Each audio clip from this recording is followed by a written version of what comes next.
أعوذ بالله من الشيطان الرجيم. بسم الله الرحمن الرحيم. الذين يأكلون الربا لا يقومون إلا كما يقوم الذي يتخبطه الشيطان من المس، ذلك بأنهم قالوا إنما البيع مثل الربا وأحل الله البيع وحرم الربا، فمن جاءه موعظة من ربه فانتهى فله ما سلف وأمره إلى الله ومن عاد فأولئك أصحاب النار هم فيها خالدون.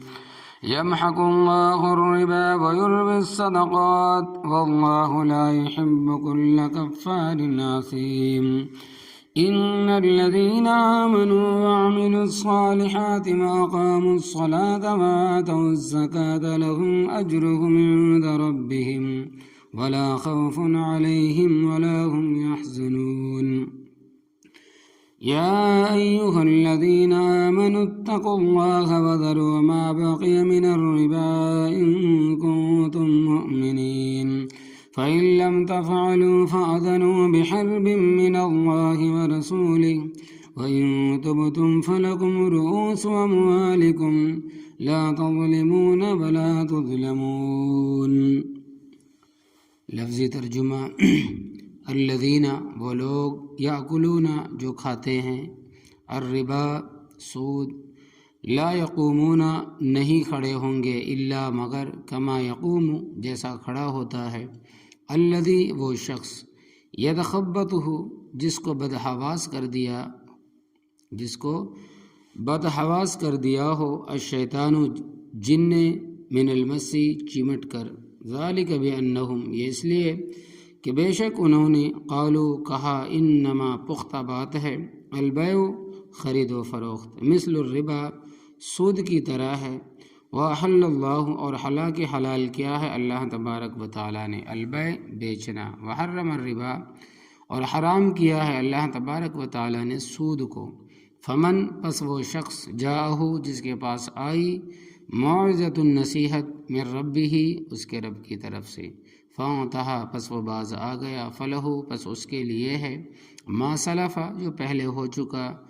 وامرہ الی اللہ اور معاملہ اس کا اللہ تبارک و تعالیٰ کے حوالے ہے ومن عاد اور جو شخص پھر لینے لگا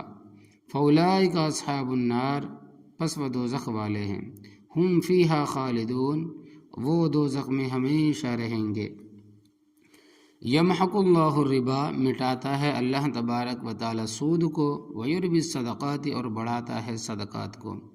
واللہ اور اللہ تبارک و تعالی لا یحب نہیں محبت کرتا کل کفار اثیم کسی ناشکری کرنے والے گناہگار سے ان الذین بے شک وہ لوگ آمنوا جو ایمان لائے وعملوا الصالحات اور انہوں نے عمل کیے اچھے وَأَقَامُوا الصَّلَاةَ اور قائم کی انہوں نے نماز وَآتَوُا الزَّكَاةَ اور دی انہوں نے زکوٰۃ لَهُمْ أَجْرُهُمْ عِندَ رَبِّهِمْ ان کے لیے ان کا اجر ہے ان کے رب کے یہاں وَلَا خَوْفٌ عَلَيْهِمْ اور نہ خوف ہوگا ان پر وَلَا هُمْ يَحْزَنُونَ اور نہ وہ غم کریں گے یا ایھا الذین آمنوا اے وہ لوگو جو ایمان لائے ہو اتقوا اللہ ڈرو اللہ تبارک و تعالیٰ سے وذروا اور چھوڑ دو ما بقی من الربا جو باقی ہے سود ان کنتم مؤمنین اگر ہو تم مومن فإن لم تفعلوا پس اگر تم نہیں کرو گے فأذنوا تو اعلان سن لو تم بحرب من اللہ اللہ تبارک و تعالیٰ کے ساتھ لڑنے کا ورسولہ اور اس کے ساتھ اور اس کے رسول کے ساتھ وإن تبتم اور اگر تم یہ توبہ کر لو فلکم رؤوس اموالکم تو تمہیں تمہارے اصل مال مل جائیں گے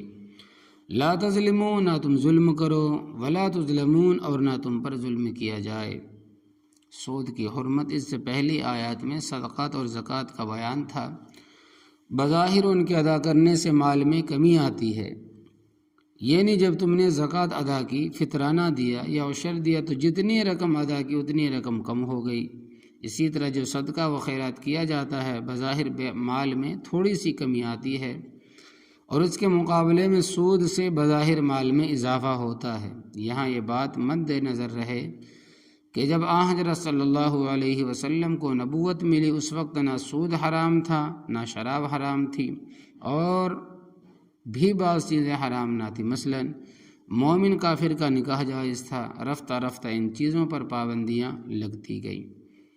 تو اللہ تبارک و تعالیٰ ان چیزوں کی حقیقت کو بیان فرماتے ہیں کہ الذین یاکلون الربا، وہ لوگ جو سود کھاتے ہیں، اور سود قطعی طور پر حرام ہے، جیسا کہ آگے یہ جملہ آ رہا ہے کہ وحرم الربا، اور اللہ تبارک و تعالیٰ نے سود کو حرام فرمایا۔ سود کو حلال سمجھنے والا شخص دائرہ اسلام سے خارج ہے،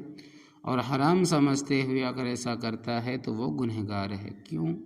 کہ فقہی طور پر مسئلہ یہ ہے کہ حرام قطعی کو حلال سمجھنا کفر ہے، اور حرام کو حرام سمجھ کر اور حرام کو حرام سمجھ کر کرنا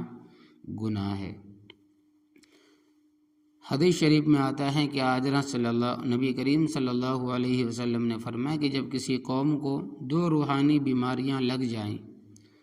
فقد احلوا بانفسہم سخط اللہ، تو تحقیق انہوں نے اپنے آپ کو اللہ تبارک و تعالیٰ کی ناراضی کا مستحق بنا لیا، یعنی انہوں نے اللہ تبارک و تعالیٰ کے عذاب کو جان بوجھ کر دعوت دی۔ وہ دو بیماریاں کون کون سی ہے؟ فرمایا کہ ایک زنا ہے اور دوسری ربا یعنی کہ سود ہے۔ اگر رب تعالیٰ رحمان اور رحیم اور حلیم نہ ہو تو سب لوگ تباہ اور برباد ہو جائیں۔ تو جو لوگ سود کھاتے ہیں لا یقومون، نہیں کھڑے ہوں گے قبروں سے نکل کر قیامت والے دن، الا کما یقوم الذی، مگر ایسے جیسے کھڑا ہوتا ہے وہ شخص، یتخبطہ الشیطان، جس کو بدحواس کر دے جن، من المسی، چمٹ کر، یعنی جس طرح کے آسیب زدہ آدمی کے ہوش و حواس اڑ جاتے ہیں،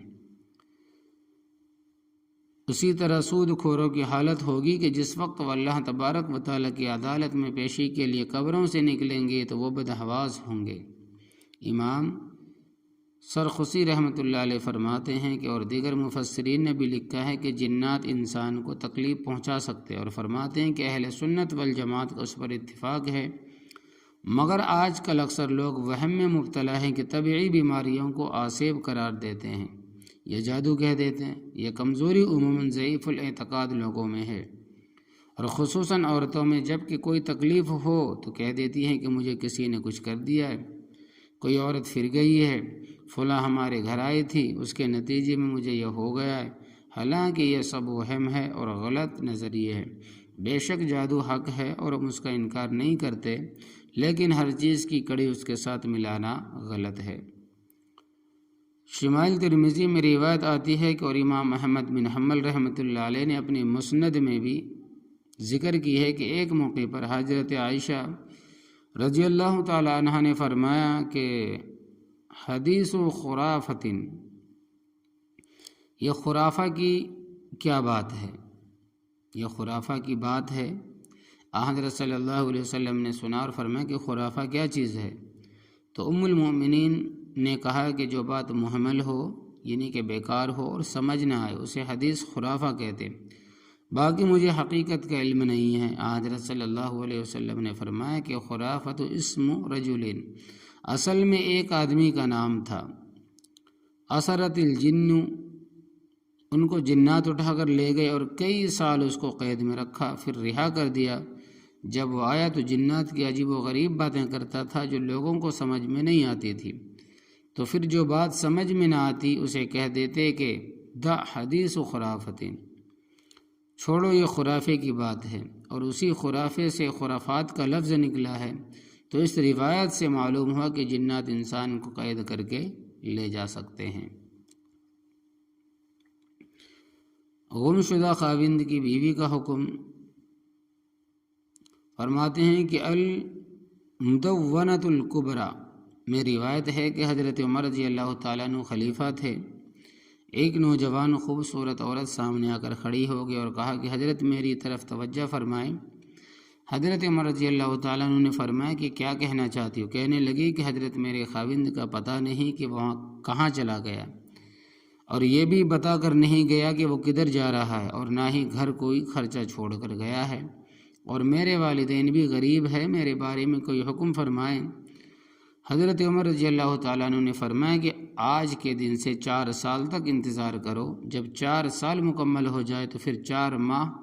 10 دن عدت گزار کر تیری نکاح ہو سکتا ہے، اور اس عرصے میں تیرا خرچہ بیت المال کے ذمے ہے۔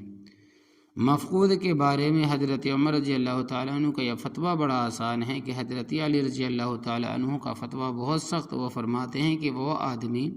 جس دن گم ہوا ہے اس کے بعد 70 سال تک عورت انتظار کرے، پھر 4 مہینے 10 دن عدت گزارے، پھر اگر موقع ہے تو نکاح کرے۔ حضرت علی رضی اللہ تعالیٰ عنہ کے فتوے کے مطابق امام اعظم ابو حنیفہ رحمۃ اللہ علیہ نے فتویٰ دیا تو بے سمجھ لوگوں نے آسمان سر پر اٹھا لیا کہ دیکھو اتنے انتظار کے بعد تو پھر منکر نکیر کے ساتھ ہی نکاح ہوگا اور تو کسی سے ہو نہیں سکتا۔ تو امام اعظم ابو حنیفہ رحمۃ اللہ علیہ کو برا بھلا کہنے کی ضرورت نہیں، یہ فتویٰ حضرت علی رضی اللہ تعالیٰ عنہ کا ہے جو خلیفہ راشد ہے۔ فقہائے کرام رضی اللہ تعالیٰ عنہ اجمعین نے سہولت کی خاطر حضرت عمر کے فتوے کے مطابق فتویٰ دیا ہے، تو اس عورت کو بیت المال سے خرچہ ملتا رہا۔ 4 سال گزر گئے اور عدت کے 4 ماہ 10 دن گزرنے کے بعد اس کا نکاح دوسرے آدمی سے کر دیا گیا اور اولاد بھی ہو گئی۔ اس کے بعد پہلا خاوند بھی آ گیا۔ مسئلہ یہ ہے کہ پہلے خاوند کے آتے ہی دوسرا نکاح خود بخود ٹوٹ جاتا ہے۔ جس طرح کسی نے تیمم کیا اور پانی مل جائے اور یہ پانی کے استعمال پر قادر بھی ہو تو تیمم خود بخود ٹوٹ جاتا ہے۔ تو پہلے خاوند نے آ کر مقدمہ دائر کر دیا کہ حضرت یہ میری بیوی دوسرے کے گھر ہے اور اس کے ہاں اولاد بھی ہو گئی۔ حضرت عمر رضی اللہ تعالیٰ عنہ نے فرمایا کہ تو عجیب آدمی ہے، نہ تو نے بیوی کو خرچہ دیا، نہ یہ بتایا کہ میں کہاں جا رہا ہوں، تو اب تک کہاں رہا ہے؟ اس نے اپنا سارا واقعہ سنایا کہ مجھے جنات اٹھا کر لے گیا تھا اور اب رہا کیا ہے، میرے اختیار میں کچھ نہیں تھا، تو احتیاطاً دوسرے کو حکم دیا کہ تو طلاق دے دے، اور عدت گزارنے کے بعد پہلے کے حوالے کر دی گئی، کیونکہ ایسی صورت میں عدت گزارنی پڑتی ہے۔ ہو سکتا ہے کہ دوسرے سے حاملہ ہو، کیونکہ شریعت نسب کی بڑی حفاظت کرتی ہے۔ اور یہ مسئلہ بھی یاد رکھنا، ایسی عورت جس کا خاوند گم ہو گیا ہو اس کی مدت یوم المرافعتی سے شمار ہوگی، یعنی جس دن کیس قاضی کی عدالت میں دائر ہوا ہے اس سے پہلے کا عرصہ شمار نہیں ہوگا، چاہے وہ 1 ماہ ہو یا 1 سال ہو یا 5 سال گزر گئے ہوں۔ جس دن قاضی کے پاس شکایت جائے گی، مقدمہ دائر ہوگا، اس دن سے وہ دن گننا شروع ہوگا۔ تو جنات انسان کو تکلیف پہنچا سکتے ہیں۔ علامہ بدر الدین شبلی رحمۃ اللہ علیہ بڑے چوٹی کے محدث گزرے ہیں، انہوں نے جنات کے متعلق کتاب تحریر فرمائی ہے، احکام المرجان فی احکام الجان۔ اس میں انہوں نے عجیب واقعات بیان فرمائے ہیں۔ تو یتخبطہ الشیطان من المس بھی اس کی بات کی دلیل ہے کہ جنات انسان کو تکلیف پہنچا سکتے ہیں، اور یہ سود خور قبروں سے آسیب زدہ کی طرح بدحواس ساختہ ہو کر یوں کھڑے ہوں گے جیسے کہ کوئی آسیب زدہ آدمی ہو قیامت کے دن۔ حرام کو حلال سمجھنا کفر ہے۔ فرمایا کہ ذالک بانہم، یہ اس واسطے کہ سود خوروں نے قالو کہا انما البیع مثل الربا، پختہ بات ہے کہ خرید و فروخت سود کی طرح ہے، یعنی بیع اس واسطے جائز ہے کہ اس میں اسی طرح فائدہ ہے جس طرح سود میں فائدہ ہے۔ ربا کے لفظی معنی ہے زیادتی، تو سود میں زیادتی ہوتی ہے، تو انہوں نے سود کو جواز میں حاصل قرار دیا اور کہا کہ بیع اس واسطے جائز ہے کہ سود جائز ہے۔ الٹی گنگا بہائی و حالیہ ہے۔ اللہ تبارک و تعالیٰ فرماتے ہیں کہ وَأَحَلَّ اللَّهُ الْبَيْعَ، اور حال یہ ہے کہ اللہ تبارک و تعالیٰ نے خرید و فروخت کو حلال کیا ہے۔ وحرم الربا، اور ربا کو حرام کیا۔ آج کل جو رقوم بینکوں میں رکھی جاتی ہے ان کے متعلق ضیاء الحق کے دور میں مضاربت اور اشتراک کے نام پر مسئلہ چلا تھا، جس کی تفصیل کا ہم لوگوں کو علم نہیں۔ مضاربت کی تعریف یہ ہے کہ آدمی کی رقم ہو اور دوسرا آدمی اس رقم کے ساتھ کاروبار کرے اور طے کر لے کہ اس رقم سے جو منافع حاصل ہوگا دونوں میں آدھا آدھا ہوگا، یہ 2 حصے ایک کے اور 1 حصہ دوسرے کا، اس طرح بھی کر سکتے ہیں۔ یہ 3 حصے ایک کے اور چوتھا حصہ دوسرے کا، اس طرح بھی کر سکتے۔ اگر نقصان ہوا تو اصل رقم کا بھی ہوگا۔ لیکن ہمیں معلوم ہوا کہ وہ نفع فکس کر دیتے ہیں۔ مثلا 100 روپے کے ساتھ 8 روپے دے دیے تو یہ مضاربت کی تعریف میں نہیں آتا، یہ خالص سود ہے۔ بس فرق صرف اتنا ہے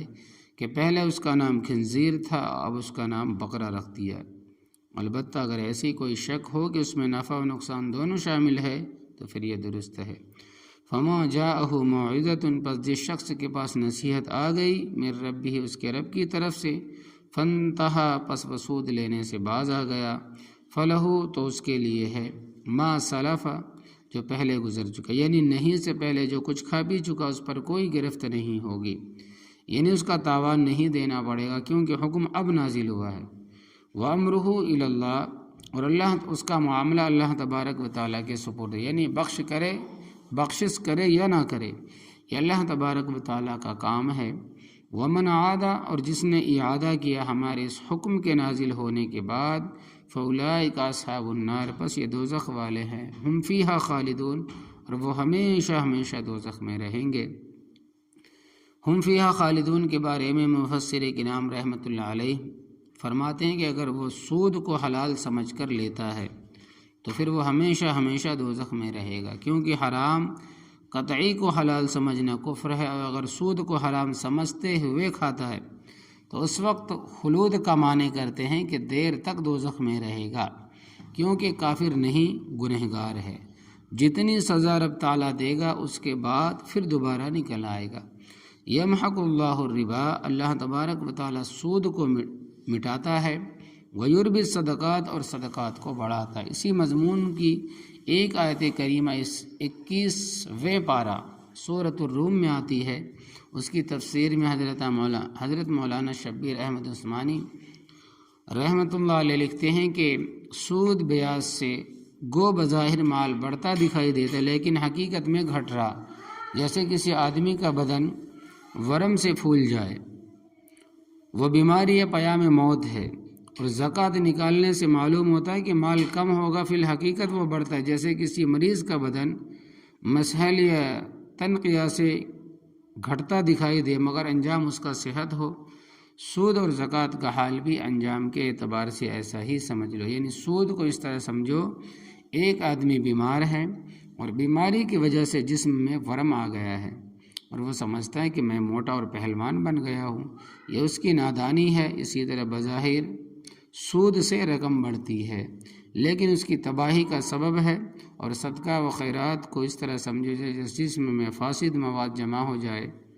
تو حکیم صاحب جلاب دیتے ہیں جس سے کمزور ہو جاتا ہے، جس سے جسم کمزور ہو جاتا ہے مگر اس کمزوری میں اس کی صحت ہے۔ تو صدقہ و خیرات سے بظاہر مال میں کمی آتی ہے لیکن حقیقتاً وہ اضافہ ہوتا ہے۔ مولانا شبیر احمد عثمانی رحمۃ اللہ علیہ نے جس ترجمے کا حاشیہ اور مختصر تفسیر لکھی ہے وہ ترجمہ شیخ الہند مولانا محمود الحسن رحمۃ اللہ علیہ نے مالٹا میں اسیری کی حالت میں لکھا ہے، یعنی قیدی کی حالت میں لکھا ہے۔ وہ اس طرح ہوا کہ حضرت شیخ الہند رحمۃ اللہ علیہ فریضہ حج ادا کرنے کے لیے مکہ مکرمہ میں موجود تھے۔ یہ انگریز کے اقتدار کے زمانے کی بات ہے، اس وقت عرب کا اقتدار شریف حسین کے پاس تھا۔ وہ شیخ الہند رحمۃ اللہ علیہ سے ترکوں کے بارے میں فتویٰ لینا چاہتا تھا کہ وہ کافر ہے، اور اس کی وجہ یہ تھی کہ مصطفیٰ کمال نے شریف حسین سے مخالفت کی وجہ سے اسلام دشمنی شروع کر دی کہ قرآن شریف کی تلاوت پر پابندی لگا دی کہ عربی میں ہے، اذان بند کرا دی کہ عربی میں ہے، اسی طرح حج پر پابندی لگائی۔ اس نادان نے بھی نہ سوچا کہ تیری دشمنی شریف حسین سے ہے، قرآن سے تو نہیں، حج اور کعبہ سے تو نہیں، تو انہیں ان پر پابندی لگا دی ہے، اور یہ پابندی 25 سال تک رہی۔ پھر جلال بایار آیا،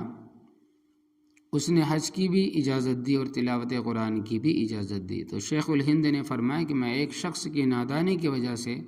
ساری قوم کو کافر کس طرح کہہ دوں؟ تو حضرت نے فتویٰ دینے سے انکار کر دیا۔ تو اس جرم کی پاداش میں حضرت کو بما مولانا حسین احمد مدنی اور مولانا عزیر گل وغیرہ کی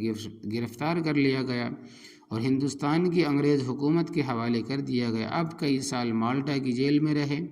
انہوں نے قرآن کریم کا ترجمہ لکھا اور سورہ فاتحہ اور بقرہ کی تفسیر بھی لکھی، پھر فوت ہو گئے۔ پھر سورہ آل عمران سے لے کر آخر تک حاشیہ اور مختصر تفسیر مولانا شبیر احمد عثمانی رحمۃ اللہ علیہ نے لکھی۔ یہ تفسیر اتنی مقبول ہے کہ شاہ فہد نے بھی اس کو تباہ کرا کے لاکھوں کی تعداد میں تقسیم کی ہے۔ تو سود اللہ تبارک و تعالیٰ کے خلاف اعلان جنگ ہے۔ تو صدقہ خیرات سے بظاہر مال میں کمی آتی ہے لیکن حقیقتاً وہ اضافہ ہوتا ہے، اور سود کے ذریعہ بظاہر مال میں اضافہ دکھتا ہے لیکن حقیقتاً وہ ورم ہے، یہ ہلاکت کا سبب بنے گا۔ واللہ لا يحب كل کفار اثیم، اور اللہ تبارک و تعالیٰ پسند نہیں کرتا کسی ناشکری کرنے والے گنہگار کو۔